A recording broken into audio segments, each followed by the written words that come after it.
त्रिनाथपुरम शांतिनगर निवासी गण द्वारा शांतिनगर पार्क की बाउंड्री के बराबर में नगर निगम के सफाई कर्मचारियों के द्वारा कूड़ा डाला जा रहा है। पार्क में घूमने वाले बुजुर्ग, महिला, पुरुष, बच्चों को घूमने में बदबू आने के कारण काफी परेशानी होती है और कॉलोनी में बीमारी फैलने का खतरा बना हुआ है। इसी बात की शिकायत हमने सुपरवाइजर संजीव यादव से पार्क के अध्यक्ष सोनू गोयल द्वारा की गई। उन्होंने हमें शिकायत के बदले में नोटिस भेजा कि आपकी सेल्फ घर के बाहर आ रही है, आप इसे तोड़ लें और वाल्मीकि सफाई कर्मचारियों से झूठा आरोप सोनू गोयल पर लगाते हैं। उनके घर पर 40 आदमियों को लेकर आए हैं, उसका वीडियो भी है। सोनू गोयल ने हाथ जोड़कर कहा, अगर मैंने गाली दी है तो सबूत दे आप, और अगर गलती से गाली निकली है तो माफी मांगते हैं। उसके बाद संजीव यादव जी थाने में FIR सोनू गोयल के नाम SC एक्ट में फंसाने की धमकी दे रहे हैं। थाना अध्यक्ष होने के नाते सोनू गोयल ने सोशल मीडिया पर कूड़े का फोटो शेयर किया। आपसी रंजिश मानकर संजीव यादव ब्रजविहार पुलिस चौकी जाकर चौकी इंचार्ज अमित के सामने समझौता करने के लिए गए। सोनू गोयल पर संजीव यादव ने फिर भी समझौता नहीं किया। पार्क के बराबर में कूड़ा न डलवाए जाने के आदेश कॉलोनी वासियों को जारी कर दें तथा कॉलोनी वासियों को न्याय दिलवाने की कृपा करें। आगरा से हिंदुस्तान वॉइस 18 के लिए मनोज कुमार की रिपोर्ट।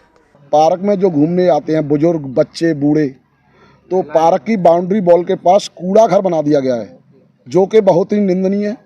और उसकी कूड़ा घर उठता नहीं है तो उसकी बदबू से आम जनता कितनी परेशान है, ये समझ से परे है हमारी।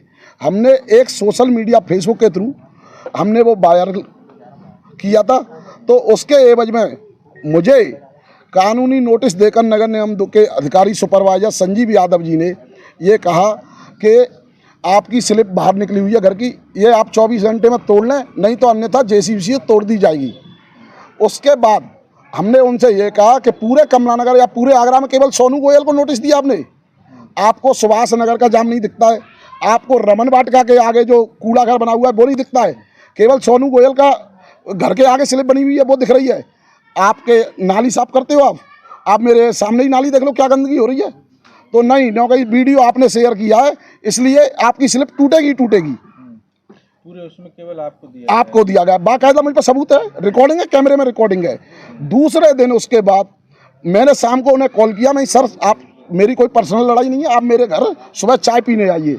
तो सुबह भाई साहब 9 बजे लगभग 60 के करीब व्यक्तियों को लेकर मेरे घर के द्वार पर, जो कि मेरे CTV फुटेज में मौजूद भी है, सामने वाले आए, आपने वाल्मीकि समाज को गाली दी है। तो साहब मैंने गाली दी है तो सबूत तो होगा आप पे। भाई साहब सबूत तो नहीं है। तो नहीं भाई साहब मैंने मर्डर भी किया था, उसका भी सबूत नहीं है आप पे। भाई सबूत तो नहीं है, तो नहीं भाई साहब ऐसे कैसे मैं मान लूँ गाली दी है। और फिर भी मैंने गाली नहीं दी है, फिर भी मैं आपसे माफ़ी मांग रहा हूँ, क्योंकि वाल्मीकि समाज हिंदू समाज में बहुत ऊपर है, क्योंकि वो हमारी गंदगी, और वाल्मीकि जी तो रामायण लिखे थी। तो भैया वाल्मीकि समाज से अगर गलती भी हुई है तो उसकी माफ़ी मांगेगा ये सोनू गोयल। मेरे हाथ जोड़ के प्रार्थना है सभी से। पर प्रभु 60 बंदों को लेकर मेरे घर आना, क्या मैं आतंकवादी हूँ, उग्रवादी हूँ, या योगी राज में, मोदी राज में एक फोटो कूड़े का डालना गुनाह हो गया मेरा। ये जो शांतिनगर पार्क है, जो पार्क अध्यक्ष हैं हमारे सोनू गोयल, वो केवल पार्क के आसपास की सफाई करना चाहते थे, लेकिन विशेष रूप से इस वार्ड के पार्षद जो हैं उन्होंने इस लड़ाई को पर्सनल लड़ाई बना लिया। जब सोनू गोयल पार्क के अध्यक्ष हैं, केवल पार्क के अध्यक्ष के नाते उन्होंने सफाई की बात उठाई थी, बस इतनी सी बात है। इसके नाम पर उनको धमकाया जा रहा है, उनके घर पर 60 आदमी लेके हमला किया गया और उन्हीं के विरुद्ध FIR दर्ज कराई है। तो ये मामला बहुत संवेदनशील है और मैं तो निवेदन करता हूँ विधायक जी से भी, यहाँ के सांसद जी के भी, कि इसकी उच्च स्तरीय जांच जरूर कराई जाए कि ये किसके दबाव में किया जा रहा है। इसके संबंध में नगर आयुक्त को कराया हमने, और हम आगे भी हमारे जो मंत्री यहाँ के योगेंद्र उपाध्याय जी हैं उनसे भी मिलेंगे, अपर पुलिस आयुक्त से भी मिलेंगे। और हम तो ये चाहते हैं कि केवल हमारी पर्सनल लड़ाई किसी से नहीं है, सोनू गोयल की लड़ाई किसी से नहीं है, हमारे शांतिनगर नागरिकों की लड़ाई किसी से भी नहीं है। हमारा तो केवल पार्क के आगे पीछे कूड़ा न डाला जाए, यही निवेदन है प्रशासन से और सारे अधिकारियों से।